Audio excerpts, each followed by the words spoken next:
Welcome to The Hypnotist, the show that gives you inside access to cutting-edge hypnosis with real clients facing genuine issues.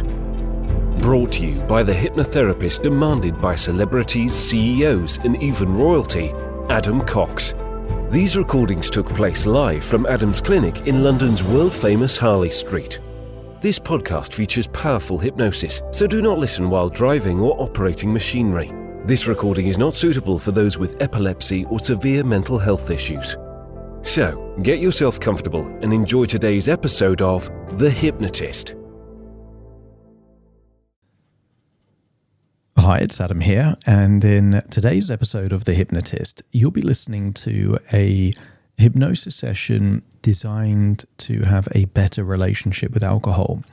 The client that I was working with had fallen into a habit of having a routine where they were drinking more often than ideally they would like. And that could be just as an evening routine, as a way of relaxing, or in work environments where quite often there was alcohol available. And because of that, they really wanted to level up in their life and to have a better relationship with themselves, their own health, their own well-being, but also to create useful boundaries so that rather than having an all or nothing approach, it would be a take it or leave it approach. So what you're going to be listening to in this session is regressing to a time where it did meet the boundaries of a special occasion or a gathering that would be the ideal relationship for them to drink, but to create new ways of perceiving alcohol outside of that context that would enable them to have better boundaries. And there were certain things in their life, like chocolate and watching TV, that they already had this take it or leave it approach. So it was almost, to use the NLP terminology, mapping across those ways of thinking to alcohol to give them a feeling of more choice.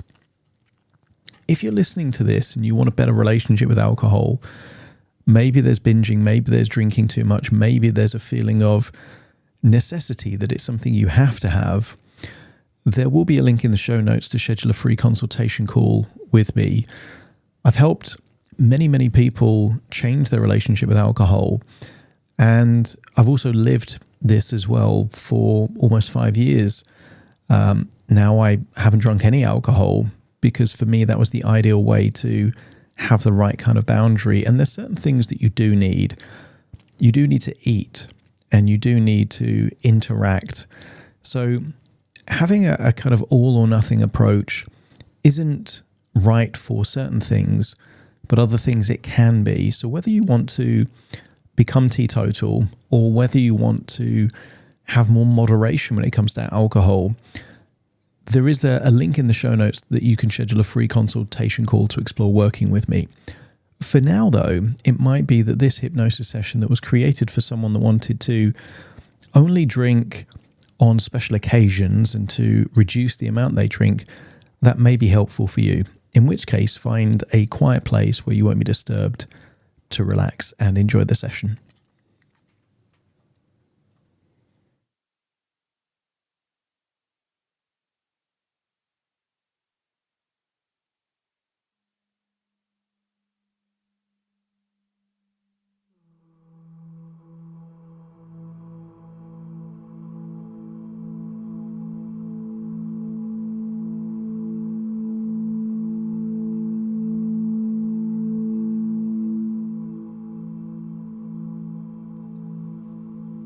Take a deep breath in. As you breathe in a calm feeling of resourcefulness. And as you exhale, just allow your eyelids to relax and to feel like tension is leaving your body, enabling you to feel deeper and deeper relaxed.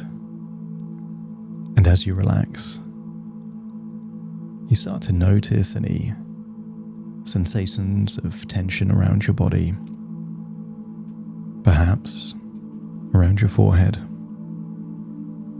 your eyelids, your jaw, your neck, or your shoulders. So as you breathe in and breathe out, just decide that it's okay to release that tension. And as you let that tension go, you notice how much nicer it feels to feel relaxed. And as you feel relaxed, you breathe deeper and slower. And the deeper and slower you breathe, more of that feeling of resourcefulness goes in. And you're able to exhale more of that tension in your outward breath. Breathing in and breathing out. And as your body relaxes, your imagination awakens. Imagination could be anything. An idea, a memory, a thought, an intention, or just your mind playing. And I want you to use that power of your imagination to remember a time of celebration and connection. Just allow your mind to teleport you all the way back to a moment that you felt connected with yourself and connected to other people. And I want you to realize that there is no single emotion that you feel. Emotions are constantly evolving and shifting from one feeling to another. You could feel grateful. You could feel relaxed. You can feel happy when you make a certain evaluation. You could feel interested when someone's telling a story. So allow this roller coaster of emotions to open up new ways of thinking. And I want you to think about how you think. What it takes for you to feel desire for something. That you have standards. That you are discerning. And if those standards aren't met, desire can be diluted. So much so that desire can turn to repulsion rapidly if just one or two things are different. So I want you to imagine you're there in that place of celebration and connection. But I want you to imagine that before changes take place, you're going to go somewhere in your own mind that enables you to open up a portal to change. I want you to imagine being there surrounded by people, laughing and joking, and I want you to imagine that you can freeze time just by deciding. Breathe in and breathe out, and on the outward breath, just freeze time in that moment. Feel what it would feel like to be there, and everyone around you is frozen as statues, but this freezing of time does not apply to you. And you can walk around and see people, their expressions, the strange movements they're making, frozen in time. And I want you to imagine that in this place of tranquility, of complete silence, you're able to go deeper inwards into that part of you that desires change. I'm going to count down from 5 to 1, and I want you to imagine here in this environment where time is frozen that you're going to go deeper and deeper relaxed and go inwards inwards into your own imagination. 5, just enabling all facial muscles to relax. 4, allow that feeling of relaxation to go down into your neck and your shoulders. 3, all the way down your arms and legs. 2, even your internal organs are starting to relax. And 1, just feel this sensation of relaxation washing over you from your head all the way down to the tips of your toes. And you can see people around you, frozen in time like statues, but in a moment in time where they're enjoying themselves. And in a situation like this might be a desirable place to drink alcohol in a way that you feel connected. But while time is frozen, I want your mind to be open to new ways of thinking about alcohol so that you can take it or leave it. You can enjoy it in times of celebration and connection, in social gatherings, but at other times feel apathy, ambivalence, almost like it's a drink you would not even think about drinking. As you breathe in and breathe out, open your mind to these suggestions, still wandering around all these frozen statues of people.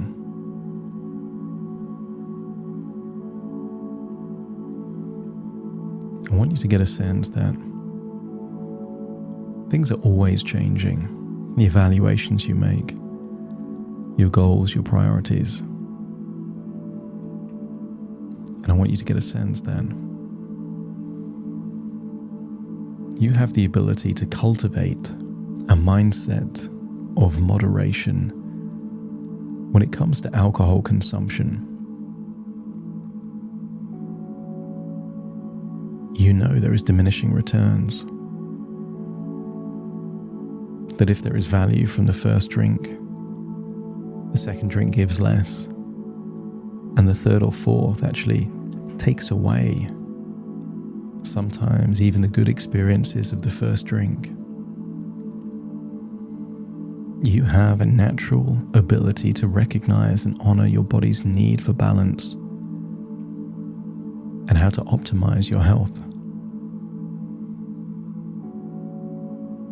I want you to get a sense that drinking alcohol loses its appeal the more you prioritize your physical and mental well-being. In the same way that when you think about a movie, you're weighing it up, evaluating, is it worth your time? Is it worth your attention? Are there other things you'd rather do? You can activate the same way of thinking when it comes to alcohol. Knowing what you have to do the following day. Knowing that when you drink alcohol outside of celebrations and gatherings, it actually dilutes and takes away the feeling of things being a special occasion. If it was your birthday every single day, a birthday once a year loses its significance because every day is a birthday. Scarcity creates value. And by having a desire to drink alcohol in nice restaurants, when celebrating with people that matter, you increase the value of that experience. Meaning you can easily resist the temptation to indulge in alcohol beyond whatever limits you decide are right for you.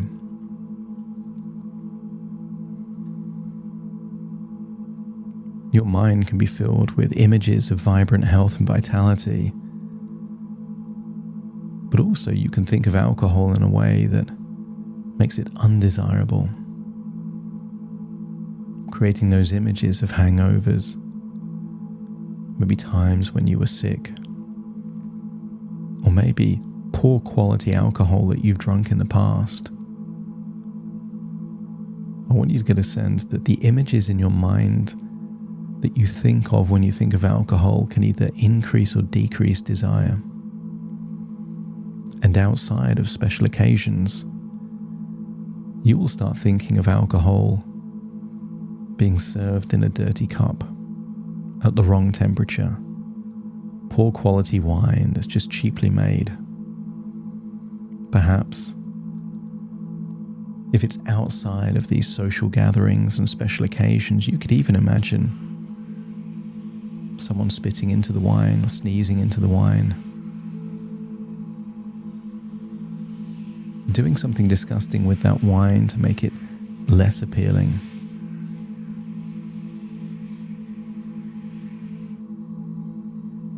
There's different ways of thinking, of course, but it doesn't have to be all or nothing.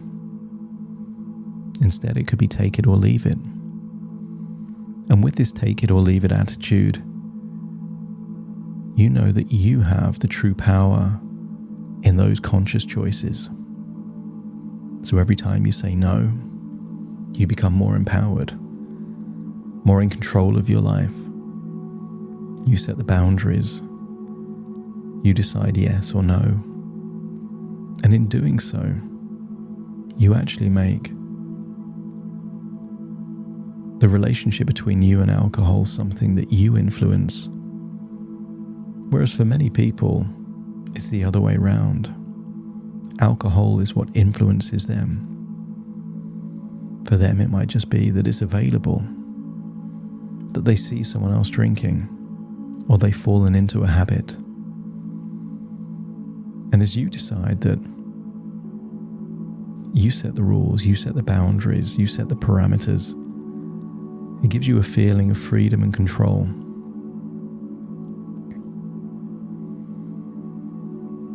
Your taste buds become more attuned to the rich flavors and joys of life. There is so much to be grateful for in your life that you don't need alcohol to give you joy, because so much joy comes from other places.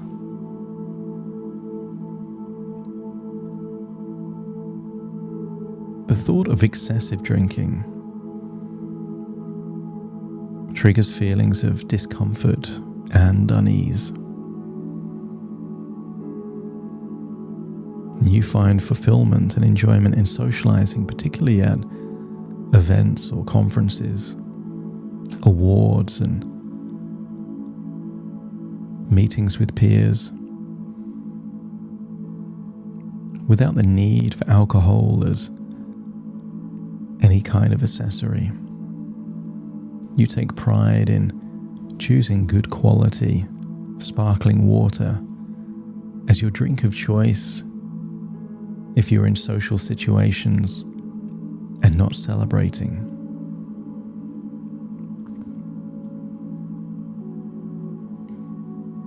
Water makes you feel empowered, makes you feel connected, makes you feel significant. So whether it's the end of a long day in your garden, or perhaps networking with influential people, I want you to use the power of your imagination to feel very comfortable with a glass of sparkling water in your hands.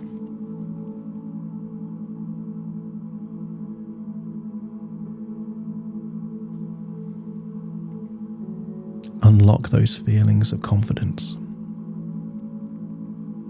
Feel a sense of balance. And I want you to imagine, as you think about the future, you can imagine a future version of you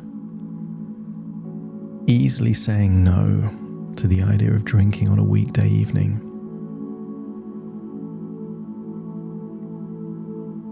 Easily saying no if offered an alcoholic drink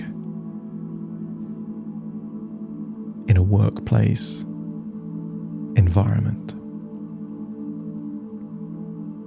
But I want you to see that a moderate relationship with alcohol is still in your future, and I want you to imagine that you see yourself in nice restaurants with a nice meal, having a nice glass of wine, or perhaps celebrating with friends with a cocktail, or perhaps big family gatherings. And just a single glass is more than enough to make you feel that you are enhancing that particular moment with no need to have any more. And the more you do that, the more you feel that because you're setting the terms, you're getting the value at the point of maximum joy and indulgence, applying the Pareto principle to enable you to enjoy drinking when it actually helps, and remove 80% of the drinks that do very little to improve the quality of your life. As your unconscious mind accepts that you can establish a new relationship with alcohol, take it or leave it, thinking of alcohol much like you would the way you think about eating dark chocolate or watching a TV show. That it has to be really good and really justified to be worth it. And if it is, you can enjoy it, but if it isn't, why bother? And if you feel that that new relationship, that new balance is being activated, let me know by nodding your head. I want you to find yourself back in that social gathering, about to unfreeze time. But when you unfreeze time, it will be the version of you with a new relationship with alcohol. You can enjoy your time there, but there's no desire to drink any more than just one or two. That's more than sufficient, enabling you to enjoy it. But the more you drink, the less you want it, freeing you to get the upside without the downside. Unfreezing time, 1, 2, 3, 4, 5, just feeling like you're walking around that same social gathering, that even if other people are drinking, you're fine drinking sparkling water in the majority, but occasionally having a sip of whatever your drink of choice is. That it doesn't bother you if other people are drinking because you have no need to.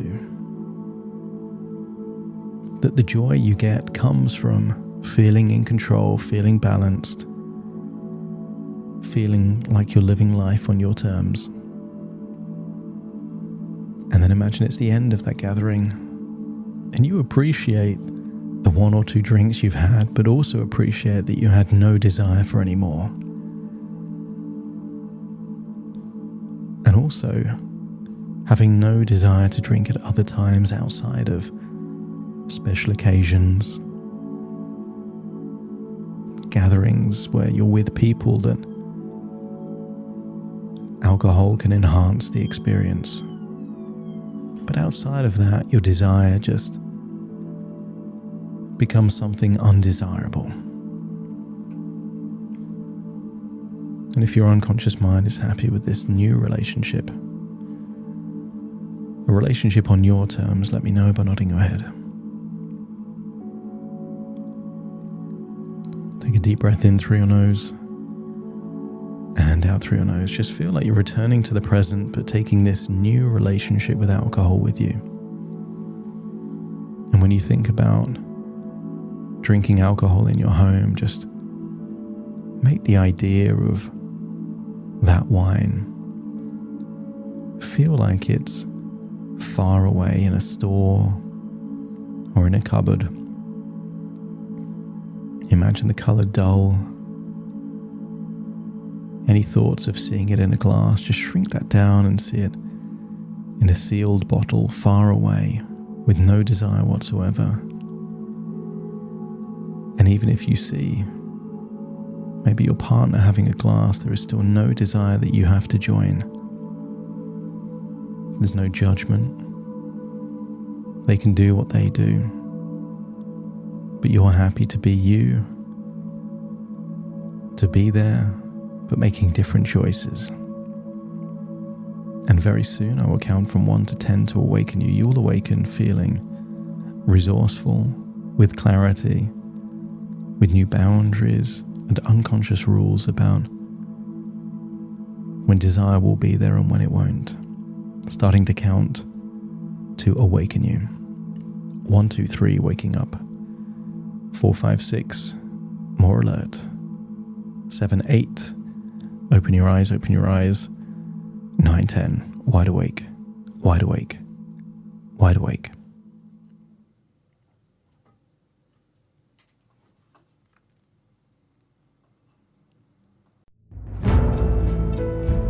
Thank you for listening to The Hypnotist with Adam Cox, the show that gives you inside access to cutting-edge hypnosis with real clients facing genuine issues.